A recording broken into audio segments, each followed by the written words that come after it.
All right, folks, and welcome back to another edition of Young Justice Series Review. This time, we have episode 8, Downtime, and the dynamic duo is back. Rich, what's going on, man? Welcome back. Hey, sorry guys, I was last up feeling too well. But I'm still a little bit getting over it, but yeah, I'm back. I'm ready just to delve into Young Justice in this episode. Yeah, man, welcome back. Good to have you. Did the solo thing on 7, and it felt a little weird, so glad to bring you back along for this. And what a cool episode to come back to, which is also pretty interesting. It's called Downtime, an Aqualad specific episode for the most part, and it's basically about him going back to Atlantis, which I thought was pretty interesting. Do you have any things that kind of stuck out for you in this episode, Rich? Well, the opening with Clayface was pretty sick. Yeah, that was badass. Like they all got beaten by Clayface, the whole team, and then Batman just comes in there. Great shot, like you pointed out when we were watching it. When he's coming through the skylight, sky roof, whatever it's called. He knows how to deal with Clayface. So it shows Batman. Like this episode shows Batman as a badass without actually really getting into it. He just knows how to deal with Clayface. They trusted us as the audience to know who Clayface was without really introducing him. I don't even think they say his name in there. Yeah, you're right. That shot when he dives in and you see him in the glass. We're introduced into the scene with most of our heroes on the floor, and Aqualad is bang just like right into the wall. Batman flies in, saves the day quickly too, makes light work of Clayface, which was great. I also like that part of the scene where he melts to the floor after being electrocuted. I thought that was pretty awesome. Yeah, and also was pretty good this episode is we see Robin getting jealous over like Batman when I was talking to Aqualad 101, kind of berating him. What's also pretty interesting is if you harken back to that episode where Superman and Superboy were having their like weird relationship, or still trying to get used to each other. Bruce Wayne, Batman, was the one that said, "Hey, listen, we got to have a talk, Superman. Basically, Superboy needs a mentor." And Robin sees that. Robin has his mentor in Bruce Wayne and Batman. So Bruce Wayne acknowledges that Robin in that one scene where he's overtraining, I guess you could say, or at least in his head as he's training. And they have that scene where they play basketball. So Bruce Wayne, not necessarily a hypocrite. He is a man of his word when he sees that it's time to mentor the mentee or to be the father figure. He was there for Robin, which I thought was nice. And also, we get to see Dick Grayson finally without his mask or sunglasses on. Oh, yeah. Good point. And also, this episode is called Downtime mainly for Aqualad. There's different meanings, his downtime, what he does in his downtime, down as in down under the ocean. And also, we see downtime not for just him and Dick, but we see downtime for all the team, for the whole team. Artemis, Wally. Oh, well, Wally, we get introduced to Jay Garrick and Barry and the Flash without his mask. Others who like Barry Allen, the whole Allen West family and Garrick family. That's right. We do get introduction to a few characters, just like you mentioned. We also get we get more fleshed out Aquaman. We also get introduced to the Queen of Atlantis, like properly, I guess you could say. Black Manta is in this episode, which is pretty cool. Garth. We get Aqualad's origin story. We do, from that guy with the octopus face, which I thought was pretty awesome. Tula, aka Aqua Girl from the comics. And do you want to fill in the audience who the significance of Garth is? Yeah, but do you want to get a significance, like who he is from the comics? Oh, I don't know. He's the original Aqualad. Oh. In the comics. Oh. Not in the show, but like in the comics, where Caldor was created for this show, so he doesn't even. I mean, he exists now, but he in the comics is the second Aqualad, and he has a totally different origin story. The Black Man. Yeah, so he's like introduced. He's a second like Aqualad in the comics. Well, Garth is like Tempest, I think, currently. But in the comics, he started out as Aqualad. Oh, right, because there is a the Teen Titans, if I remember from their comic book, it is Robin, Yes. Kid Flash, and Aqualad. So then in this case, Garth Yes. would be they would be the original three from the comics back in the day. Yeah, so they were the ones that created the Titans. That's why they chose them to start Injustice. Why they didn't just go with Garth and put in and created a whole new character in Caldor, I don't know. The only thing I could think of, maybe because they felt like they could do more with him, like no one restricted. Because if you look at this show, it does give him like a lot of like more than the other characters. He looks seems to be the most fleshed out. Like everyone, you know who Robin is. Wally West, you kind of have some idea. Miss Martian, she's not very well known, so you can kind of tap into her stuff. Superboy, yeah, you kind of know, but his personality is a little different than it was, at least originally in the comics. Artemis, you really, she's kind of a mystery even to me. Speaking of Artemis, we're also introduced to her mom, who's in a wheelchair. Yes, Pretty cool. Also, a Starro figure or Starro, some just kind of starfish. yeah, some kind of starfish thing, which is in their science lab area. This episode deals with the downtime, kind of a downtime for Aqualad. Since he messes up, quote unquote, in the first scene where our heroes are on a mission to fight Clayface. Clayface winds up beating them. Batman has to kind of come in, intervene, save the day. Batman says, I just want to talk to Aqualad, which is one of the reasons why Dick gets the jealousy, which we eventually get that scene with Bruce Wayne and Dick Grayson playing basketball. But he lets him know your head isn't in the game. To which Aqualad is like, listen, Bruises his ego, pretty much. yeah, ego bruised. He questions his leadership. Aqualad, this is. So he goes home. He goes back. Luckily, they have that machine that can take them from place to place. Luckily, he can get to Atlantis. Luckily, it can take him to Atlantis, which is pretty cool. He meets up with Aquaman and he invites him to dinner. Aqualad's there. He wants to hang out with Tula because he wants to potentially rekindle something. Turns out Tula Garth in a relationship. What's cool is we also find Ouch. out that Garth and Tula have been in a relationship for 2 months, which is also the amount of time, roughly, that Aqualad has been away from Atlantis properly. So a bit of setting and timeline for anyone that's interested. So where has he been living though? Like, yeah, kind of. I don't think I think they would have mentioned if he lived with Superboy and Miss Martian. Where's he been living? Yeah, that's maybe a little bit of a plot hole, or I don't know if that's being fulfilled later on, because in this same episode, in the beginning, where Batman tells everyone else hit the showers, I just want to talk to Aqualad, Go home. or Go home. like His go showers. home. Superboy says, "Go home, I am home." But Oh, we knew that. I'm assuming Aqualad doesn't he like live in Atlantis? He was in Atlantis, but I'm saying for like at least this 2 months. Where's he been in this 2 months? He hasn't been in Atlantis. Maybe he was like I mean, bunking in the cave in Mount Justice. maybe it's possible. I feel like they would have mentioned that. It's possible. Like it's kind of odd. A good point, though, I will say. Very interesting point that you brought up. Probably one of those things that they didn't think about too much when they were writing this part of the scene or this episode. Because it's mostly kind of centered towards Aqualad having to reestablish himself. Because what happens is we get this planned attack, which is how we're introduced to Black Manta. Also, some fun things to note about Black Manta. Black Manta is in his ship is a manta ray, which is pretty cool. Like I love the water themes of everything. But he does this planned attack everywhere except the science lab. That Aquaman's brother, or uh, is that his half brother? Yeah, it's yeah, Orm. They say that this starfish, well, we'll call him Starro, I guess, for argument's sake, that even though it's not moving, it still has life and it's still active, I guess you could say.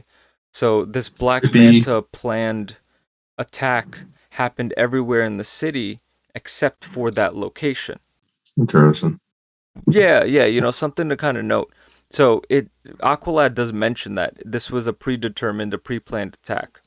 So a lot of this episode really touches on the fact that even though Aqualad was kind of questioning himself as a leader for our heroes, for Young Justice, he almost instills himself a lot. And seeing Tula get hurt in the case where Garth is kind of like his head isn't in it because his girlfriend, I guess at this moment, Yep. Tula does get hurt. Aqualad has to kind of save him on maybe one or two occasions, so he really instills himself as a leader, and he needs to kind of come back home in order to revitalize the flame, if you will. Yeah, like gives him and motivated him. He was feeling down that he obviously with Clayface, he was feeling down that he didn't. The team got hurt. He didn't handle it in a way, kind of a blessing in disguise. The attack in Atlantis, it kind of reaffirmed. He is the leader they need. He is the one. He's the He dude. even let. Oh, and we're also Mera, however you say her name, Aquaman's wife. Hmm. She's pregnant. That's right. She is with child. What's great is even though she's with child, when it comes time to save her people in the area against Black Manta's henchmen, she summons this big manta ray and then an even bigger octopus. So, really, she has super strong powers. She's the queen of Really basic. Atlantis. Don't they mention that she teaches them, right? She Magic. teaches them. Oh, yeah. Yeah. So, she's a great teacher and really has very, very strong abilities when it comes to like underwater mystery and magic and things like that. So technically speaking, we do get two episodes that deal with sort of magic back to back. True, and then she also is close to Tula. Right, right, right, right, right, She right. hugs her right away when she finds out that she's pregnant. She's like, "Oh my god, I'm so happy for you." After the Black Manta attack on Atlantis is kind of stopped, they explode the Starro thing, the cocoon sort of ice thing that's in that Starro is kind of in, and Black Manta winds up retreating. So, successful mission, I guess you can say. That really revitalizes Aqualad, and it really gives him the opportunity to say, you know what, I am meant for leading the team as opposed to being back down here in Atlantis. Yep. He Aquaman even supports him in asks, this idea as well. yeah, he even asks Garth, "You ever wonder what would happen if you would have taken?" But we found out in the origin story, like the little origin story this octopus looking dude gives, that they that Aquaman I think offered both of them a position to be his ward or whatever you want to call it, I a like the student. word ward. Yeah, we could use that. But Aqua took him up in the offer, but Garth decided to stay there and finish his like teaching of sorcery and stuff. Someone's got to do it, and he winds up having a little budding relationship with Tula. Yeah, a lot of this episode deals with Aqualad having to come to terms with a lot of things. So if you're really looking forward to what this episode is, it's a lot of Aqualad reaffirming himself. So I think now what they're doing, the writers and the creators of this series, is we've dealt with the team and how they work together as a team, and now we're getting, as of this moment, individually fleshed out episodes for each character. I don't know about that because Well, this is last episode was about Wally. This episode was about Aqualad. So I'm hoping yeah, it that we wasn't get a about McGann Wally. episode. I'm hoping that we get like a Maybe Dick episode coming up. I'm hoping that we get an Artemis episode. Even though we kind of did get one with her introduction, I kind of want to see more about what each person will now have to offer. I guess you're right. A couple of things to note about this episode as well. Black Manta's working with the light. That's what we find out in the last scene of this episode. And it's just, just when you think the light's kind of away, they come right back to kind of they're always going to stake their claim. This light is going to be an issue no matter what. And we see the main baddie of the highlighted episodes for each character so far in this series or in this season too. Also, something to note, small thing, Artemis gets accepted into Gotham Academy and gets a full scholarship. Which is kind of foreshadowing that she's going to run into. I feel like she's going to run into Dick. Yeah. Just because it would. Because that's right when they were fighting Amazo. That's where they were fighting Amazo in Gotham Academy. That's right. That's right. And now we can argue that Dick and Artemis are going to be in the same school, which I think will be pretty fun. I wonder if if he'll realize it's. I guess yeah, he's seen it without a mask. I mean, I wonder if he'll tell her who he is. It'll be interesting to see their progression now, I think, moving forward. So we get a strong Aqualad solidified as a leader. I'm curious to know what'll happen moving forward with the episodes. I want to Hmm. see a little bit about now what happens with Artemis now that she's kind of going to school. I'd like a bit more fleshed out Megan episode. So it'll be pretty fun. It'll be pretty fun to see how things kind of work now moving forward. I don't know. I keep talking like a broken record, but why wouldn't? Maybe I guess her mom lives in Gotham. I mean, she's supposed to be Green Arrow sidekick. Why wouldn't they just have her live in Star City with her Right. mom? They could have relocated Yeah, her, the or why plot not have? thickens further. Or why not even have Bruce Wayne take her? Maybe Bruce Wayne probably just doesn't trust her with his identity. Also, a little bit of a budding relationship between Megan and Superboy. I like that scene where Red Tornado comes in and he sees all like the dairy products on All right, Superboy. He walks in and kind of just walks right out. It's like he's the robot. It kind teenagers. of reminds me of Data from Star Trek. It's like the robot having to like assimilate to humans. He kind of just walks in and then just walks right out without having to say anything as Megan is cutting up the onions. All these fucking humans. Like, Yeah, it's pretty funny. But we do get the budding sort of relationship between the both of them. So I kind of want to see how that kind of works out as well. I mean, how creepy is Megan if you think about it? She said she was older a lot, like or really old. Did she say in one episode she was really old? And Superboy is like a newborn baby. That's right. Who understands Spanish? I will never ever not forget that. I hope that they pay that off somehow, some way. I hope. I mean, he probably understands Chinese. Probably understands every language, I would think. Yeah, I For really 20, hope that they pay something like that off at throughout any point in this series. that would be pretty sick. Rich, do you have any last bits or last thoughts about this episode overall? And how would you rate it? I'd say give it like an 8.5 out of 10. I thought the episode was pretty good. It was interesting. It was nice to see Aqualad's backstory. Not to mention the last episode, which I know I wasn't with you, but in the last episode I watched it again. We do also get a kind of like not a flashback, but we get kind of like Wally talks about his origin, how he became Kid Flash. So it's kind of nice that we got one origin for Kid Flash, sort of. Like we found out how it is, how it happened, and then we find out how Aqualad happened. For me, overall, I would probably rate this about an 8. I think the last episode was a lot stronger than this one, but this one visually, I think, looked very stunning. I really like the colors, and I really feel like they introduced the colors really well.